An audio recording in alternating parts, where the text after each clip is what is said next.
तो अगर कन्नौज की बात की जाए और ये सीट आखिरकार क्यों जरूरी हो जाती है और गढ़ क्यों माना जाता है समाजवादी पार्टी का, ये आपको फिलहाल बता देते हैं क्योंकि this is considered to be the bastion of the Samajwadi Party even when it comes to the founder and former chief minister late Mulayam Singh Yadav who won the seat back in 1999। Akhilesh Yadav की पॉलिटिकल करियर की भी जो शुरुआत है वो कन्नौज से ही हुई थी। अखिलेश यादव ने पहले ये सीट साल 2000 में जीती थी और उसके बाद संसद में रिप्रेजेंट किया था 2000, 2004 और 2009 में भी। अब डिंपल यादव, अगर उनकी अर्धांगिनी की बात की जाए तो उन्होंने भी जो बाईपोल था 2012 का वो जीता था कन्नौज से और ये सीट उन्होंने 2014 के चुनावों में फिर जीती थी। लेकिन डिंपल यादव की हार हुई थी 2019 में जब बीजेपी के सुब्रत पाठक जो अभी सिटिंग एमपी है उनकी जीत हासिल हुई थी कन्नौज से। लेकिन कन्नौज ने आखिरकार जो पिछले लोकसभा चुनावों में किस तरीके के जो वोटिंग पैटर्न रहा है उसके ऊपर भी एक बार हम नजर डाल लेते हैं क्योंकि सुब्रत पाठक बीजेपी की तरफ से जो अभी सिटिंग एमपी है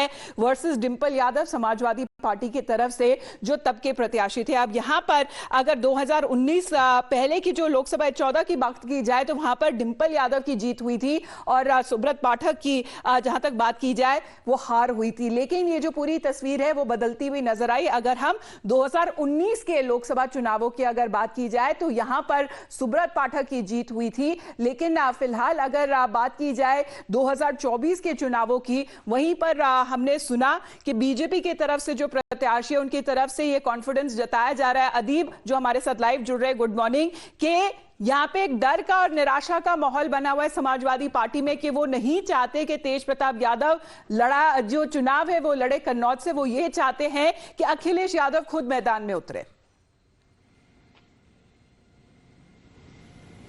जी बिल्कुल, देखिए ये डर का माहौल जरूर था समाजवादी पार्टी में, जिसकी वजह से लेके तमाम सीटों पे, न सिर्फ कन्नौज बल्कि हमने कई सारी सीटों पे ऐसे देखा जहां पे समाजवादी पार्टी ने पहले प्रत्याशी घोषित किए, उसके बाद प्रत्याशी बदल दिए। एक नहीं बल्कि तीन प्रत्याशी बदले गए। मेरठ की सीट हो चाहे बदायूं की सीट हो, कई जगह प्रत्याशी बदले गए। वही माहौल कन्नौज की सीट पे था। अखिलेश यादव को खुद क्लियर नहीं था कि वो कहां से चुनाव लड़ना चाहते हैं, प्रत्याशी किसको बनाना चाहते हैं। पहले चर्चाएं चल रही थी कि अखिलेश यादव खुद कन्नौज से चुनाव लड़ेंगे और इस बात का जो है वो हिंट भी दे रहे थे। उन्होंने कहा था नवरात्रि में खुशखबरी देंगे। लेकिन फिर जो है तेज प्रताप यादव का यहाँ पे टिकट अनाउंस किया जाता है। तेज प्रताप यादव का टिकट अनाउंस करने के बाद लोकल यूनिट से एक खबर मिलती है। लोकल यूनिट जो है समाजवादी पार्टी मुखिया से लखनऊ में जाकर मुलाकात करते हैं और कहते हैं कि चुनाव यहाँ पे मजबूत नहीं है। अगर तेज प्रताप यादव चुनाव लड़ते हैं तो हम एक मजबूत स्थिति में नहीं होंगे, क्योंकि डिंपल यादव खुद 2019 में ये सीट हार गई थी।